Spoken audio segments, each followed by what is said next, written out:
The beginning of a new year is a time for reflection, a time to look back on the successes and failures of the past, and a time to make resolutions for the coming year.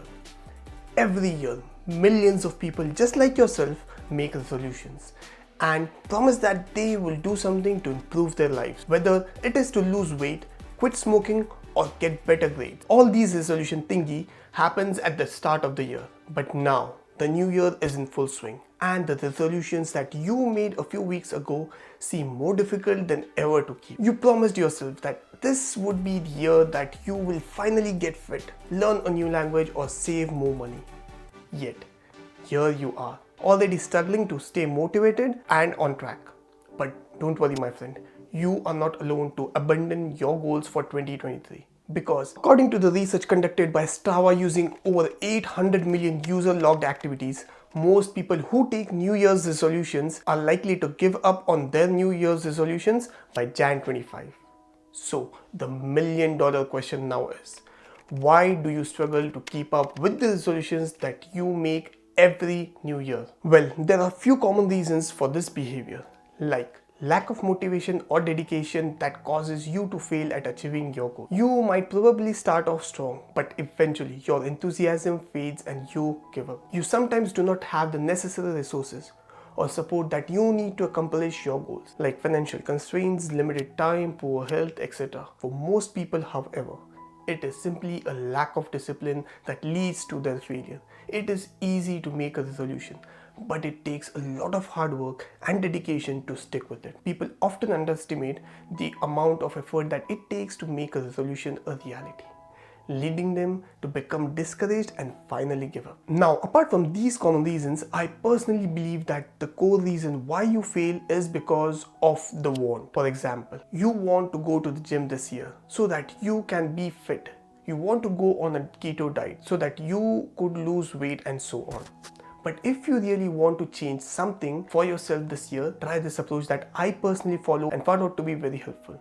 So instead of focusing on what you want, focus on how you really want to become. Here is how I do it. Instead of having a list of New Year's resolutions, I take one word resolution. And this one word is focused on who I want to become in that year. For example, last year I had my one word resolution to become a finisher. So nearly every project that I had initiated, professionally or personally in 2022, I was able to finish almost all of them. Because instead of trying to focus on wanting to do something, I only had to focus and remind myself of who I want to become. A finisher. As per the study published in European Journal of Social Psychology, a psychology researcher, Philippa Lally, and her team researched on how long it actually takes to form a habit and discovered that it took anywhere from 18 days to 254 days for people to form a new habit. So imagine if you are to practice to become something for the entire year, you most likely will be able to succeed in forming that habit of becoming one.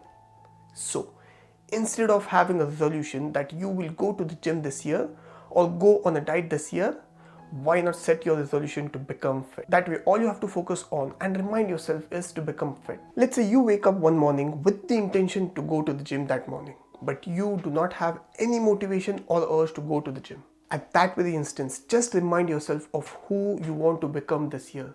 And I'm pretty sure once you ask that question to yourself, you are more likely to go to the gym that day. Now, you can literally sense you telling me right now, dude, how are you so sure that I will end up going to the gym? Just because I asked a question to myself or just thought about who I want to become. Well, the truth is, I don't know that.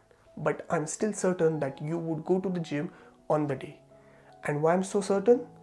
Is because science says that you most likely will. Confused?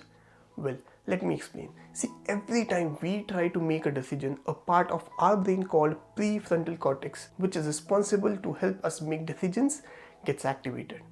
When you ask an intense question to yourself, like who you want to become, it stimulates your prefrontal cortex, which fires off neurons in a positive way, and you are more likely to make a positive decision for yourself. Yeah, I know what you're thinking right now. Dude, I can even ask myself a question if I want to go to the gym today or not, and my so-called prefrontal cortex would still simulate and help me make a positive decision, and that I have tried that before and it never does. Well, let me tell you this. It all depends on how emotionally connected you are to the question. The more emotionally connected you are to the question, the more you are to stimulate your prefrontal cortex, and as a result are more likely to make a wise decision for yourself. So when you ask yourself who you really want to become, the stakes are high. Because now it's about yourself, about who you want to become. It is now become personal, which means you are now more emotionally involved than you would have been if you were to ask yourself if you want to go to the gym. Anyways, believe me, it works. It has always worked for me and hopefully should work for you as well. Try it, give it a shot. You're still in the game and can still set your one-word resolution for this year. And if you decide to do so at all, I would love to hear what it is. And if you wish to share it with me, you can do so by commenting below. And by the way, I've shared mine for this year in the comments below. Hopefully we'll see you again in the future. Until then, adios.